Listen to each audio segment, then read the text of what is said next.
Venom, Let There Be Carnage. Alright, so Venom, Let There Be Carnage, Venom 2, whatever you want to call it.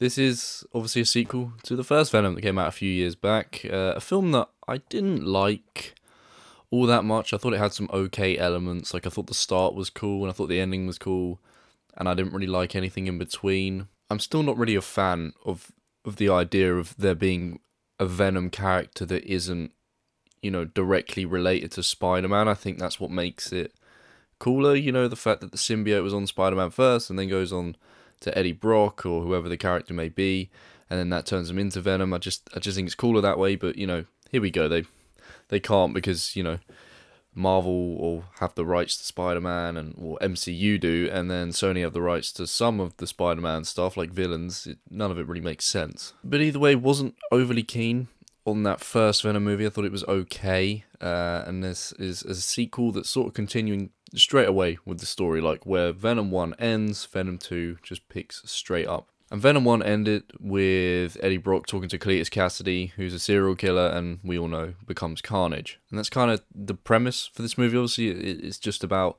Venom and Carnage. It kind of starts off with Eddie Brock doing some reporting on Cletus, and, you know, kind of just heads that way. You know what's going to happen because you've seen the trailers, and you know that Cletus is going to become Carnage somehow, so you just know what's coming. I wasn't entirely sure what to expect. I didn't think the trailers for this movie looked good, and I wasn't expecting the movie to be very good, but I had a little bit of hope that maybe it will be something, just a fun movie, you know, maybe it'll tell a decent little story and make the characters better than they were from the last film. But unfortunately, this movie just had a lot of problems, you know, and one of the first problems, and a major problem, is the runtime of the movie. This movie is just over 90 minutes long, and because of that, it needs to get the ball rolling real fast. Like, you're just sort of thrown straight in, and the plot is moving. It's very rapid. Like, it doesn't let you take a breath, and that's not in like a good way, you know, because some movies are like that, where like they don't let you take a breather. That's good for like a thriller or whatever, but for this, not so much. Like, you really need to build the story up, build the plot up. The movie was way too short. I don't know why it was this short. I don't know if that was a director's choice, or if the studio were like cut for time, or maybe they had to make a lot of cuts due to the pandemic. You know, I can't really suss out why the movie was this short, but it shouldn't have been this short. I mean, part of me thought this might be the vibe they were going for, because obviously back in like the 80s and 90s, movies sort of tended to be shorter. Obviously they still made long movies, but back then I feel like you got a lot of 90-minute movies, you know, it was more of like a common thing. And I thought maybe that's the vibe they were going for here, because this movie kind of felt like 80s, 90s. It was kind of cheesy, at times kind of comical, and I thought that's what they were going for. They were trying to make it like retro style. And part of me thinks that might be down to Andy Serkis, who directed this. Obviously, I'm a big fan of Andy Serkis' acting work, you know, it's like Gollum and Caesar from Planet of the Apes and stuff. But, you know, this directing, I don't know if how much of it is on him, you know, if he made these creative choices, or if it's like the studio of sort of being like, yo, this is what we need, you know, squeeze this plot into 90 minutes. But honestly, I don't think that style suited this movie whatsoever. They, you know, we're talking about like one of Spider-Man's biggest villains, probably the most popular Spider-Man villain. Like, everyone really has an interest in Venom, so he needs a more serious movie for sure. They took this on way too comedically, as they did with the first film, I thought. Like, I can never take the Venom voice seriously. I always think it just sounds too goofy. It doesn't suit the character of Venom. He's meant to be terrifying. You know, you look at the appearance of him and you think, God damn, if I saw that in the street, I'd be scared shitless. But he's just comical in this. They really needed to like switch the whole tone up from the first film. Like, the first film was still a little bit darker than this though, of course, but they needed to switch it up and make it even darker. And we needed like a minimum 2-hour runtime for this. Now, of course, with that short runtime, the plot feels very rushed. As I said before, you know, the plot between Eddie Brock and Cletus Cassidy on Venom v Carnage, it's just felt very rushed. Like, it didn't feel like there was a real justification for them being enemies in this. Like, it was just like, oh yeah, let's get it going, and then before you know it, it's just like they've got this all-out hatred for each other. And yeah, they try to explain that with little bits, and they set up certain things, but for me, it just didn't feel warranted. Like, I couldn't understand why these two were sort of going at it like they were like mortal enemies for, you know, several decades. It was just, you know, rushed. That's all I can say. You know, I honestly didn't think they made movies like this anymore. And what I mean by that is, you know, when you see like a really just throwaway movie, like it's you know, it's a short movie. There's not much substance to it. They just sort of throw a bunch of things in there and just get the ball rolling, and then that's your film. I didn't think they did that anymore. I thought, you know, studios were like, we know that formula doesn't work based on how many times it's failed in the past. Like, movies like that aren't remembered, and they're not well received by critics and viewers alike, so I didn't think they would do that anymore. And honestly, this felt like a short film, not just a film with a short runtime. It felt like a short film. Like, it felt like a student could have made this, you know what I mean? Obviously not with the whole, like, the CG and the cast and stuff, but that's the way it felt, you know? It just felt very sort of, like, budget. This is especially the case with, like, the start and the end of the movie, like the first and last maybe like 20 minutes, like that middle section is actually where it's at its best. That's where you sort of get into the movie a bit more, because they've set up the plot quickly, so that's kind of annoying, but you're like, okay, at least now we're in it, you know, we're in the meat of the sandwich, you know, we're in the main bit. And then the ending is just sort of rushed as well, so, you know, the middle bit is where I got the most enjoyment. Probably be the same for you, which is kind of like the difference between the first Venom, where I thought the intro and the outro were very good of that movie. Like, the bread was good of that movie, but the meat in that movie, not so hot. I hope you're liking these sandwich analogies. You know, it's my best way of explaining things, just compare it to food. And Bailey, if you're watching this, I'm talking to you, Bailey, if you're watching this, a hot dog is not a sandwich, alright? It's a roll.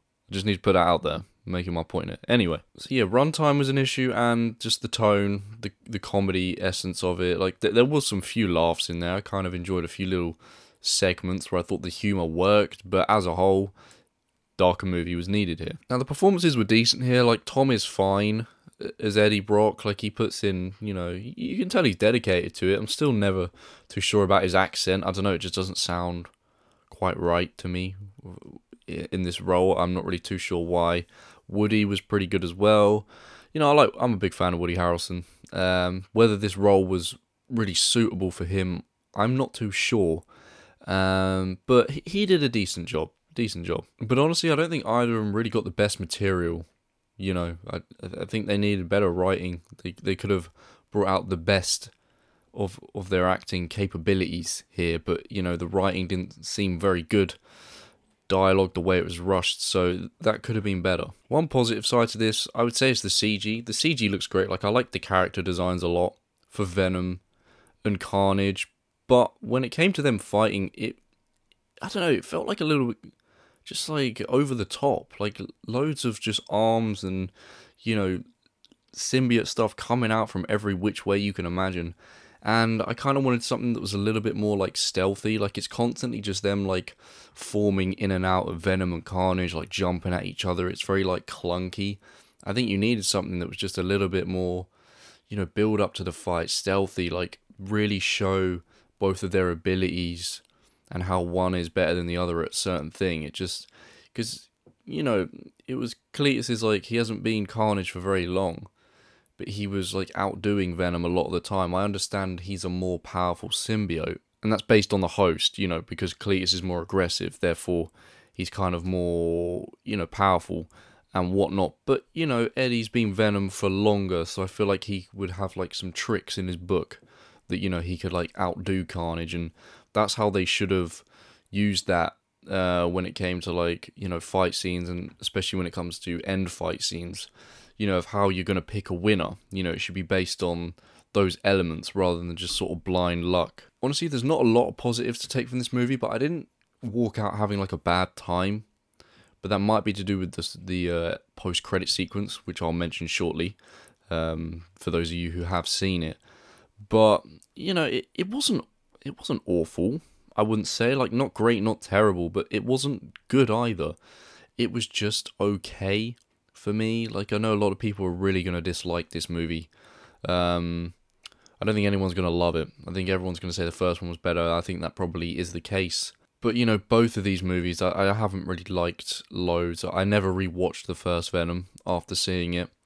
I doubt I will ever rewatch this one. So, The first is better, I'd say. This is probably slightly worse. And I did want to like this movie. I wanted to go in and like it, enjoy it.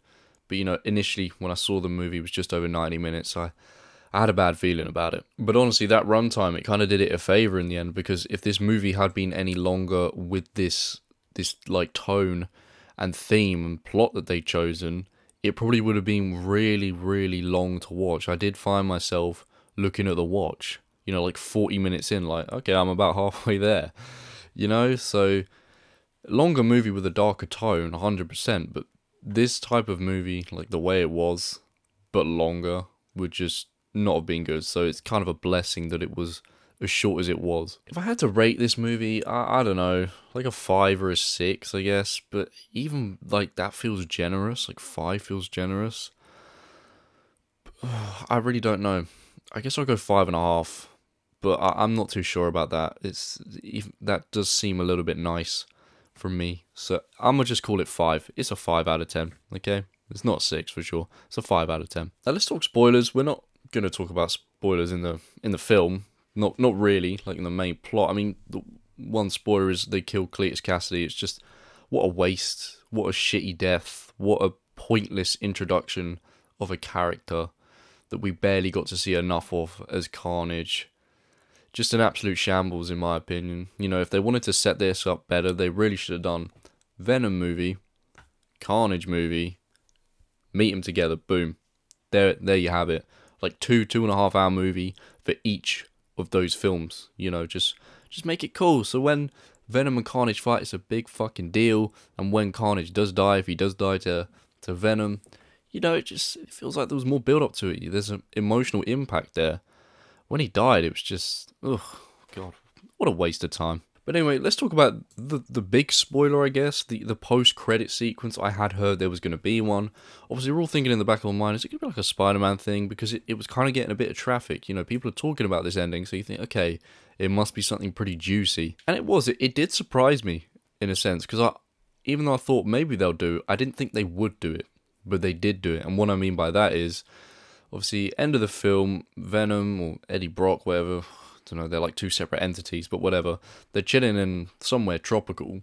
They're watching TV in a room, and then there's like a big flash outside the window, which I'm assuming from the No Way Home trailer is when Doctor Strange has just completed the spell to make everyone forget Spider-Man. Like, that is what that is. That's that flash happening, and then the multiverse becoming a thing, and the timelines just being fucked. So that happens, which, of course, is a direct result, I think, of the Loki TV show. You know, Loki messes up the timelines, well, female Loki does, and then Doctor Strange does his spell, and then this happens in Venom's universe, and it takes him into the MCU universe. MCU universe, I just said Marvel Cinematic Universe, but yeah, it takes him there. And obviously Venom sees on the TV the J. Jonah Jameson news report where he exposes Spider-Man's identity as Peter Parker. So Tom Holland is pictured on the TV, and then Venom sees the TV and he like licks the TV, and so now he has an interest in, you know, finding Spider-Man for no other reason than the fact that he was on the TV. So, you know, whether he'll be like a direct villain for Spider-Man, I don't know, because there's no build up here. Like, the reason Spider-Man and Venom were always villains was because the symbiote was on Spider-Man first, and then it went to Eddie Brock. And then that's why they became villains. There's always like a little purpose there. There was like a direct connection. This is just he's seen him on the TV, so what, he's just going to go and attack him because he's seen him on TV? I don't know. The thing is with this end credit sequence, it's kind of why I have more of a positive outlook on the movie, because it finished with that. So you kind of get a bit excited and you think, wow, that movie was pretty good. But it wasn't. It was just that end credit sequence was exciting. It's just making the Spider-Man No Way Home feel more exciting in a sense. But this version of Venom, I don't like it that much, not really. So do I actually want him in Spider-Man No Way Home? At this rate, I think I'd rather he wasn't. Like, at first I thought the end credit sequence was like, oh, that's really cool, I can't wait to see that. But the more I ponder it, the more I think, I actually don't want this in this Spider-Man film. Like, I don't want Venom in there. Unless, you know, the people at Marvel just actually do a better job with Venom, which they potentially could. They could do a much better job. Like, I hope they change the tone up. I hope they change a lot. I don't need all this, like, goofy, comedic Venom. in this Spider-Man film. I just need like a darker Venom. But how they're going to warrant them being friend and foe, I don't know. Well, not friend and foe, just foes. How they're going to warrant that, how they're going to set that up, I don't know. Maybe he's just going to come in and join the fight for the sake of it, and then maybe Tobey Maguire's Spider-Man, he's going to be in there. I'm sure of it. I'm telling you. I hope. Maybe he's going to be like, I recognise that symbiote. I don't know. I really am just unsure how they're going to play this out when it comes to No Way Home. That's kind of why it's one of the most exciting movies of the year, because it's so unpredictable. I can't wait to see it. That film could go any way. We know it's not going to have a happy ending. I'm pretty certain it's not, so yeah. Either way, that post-credit sequence was the highlight of Venom Let There Be Carnage, but whether it's a good one, whether we can really be all that excited about it, I don't know, because maybe it looks like a blessing, but it might actually be a curse. So yeah, Venom Let There Be Carnage, 5 out of 10, that's being nice. And we're going to see more of him, I assume, in Spider-Man No Way Home. So yeah, we've got an interesting movie coming up there. Marvel's really running the show at the moment. Thank you all very much for watching, and I'll see you in the next one. Bye bye.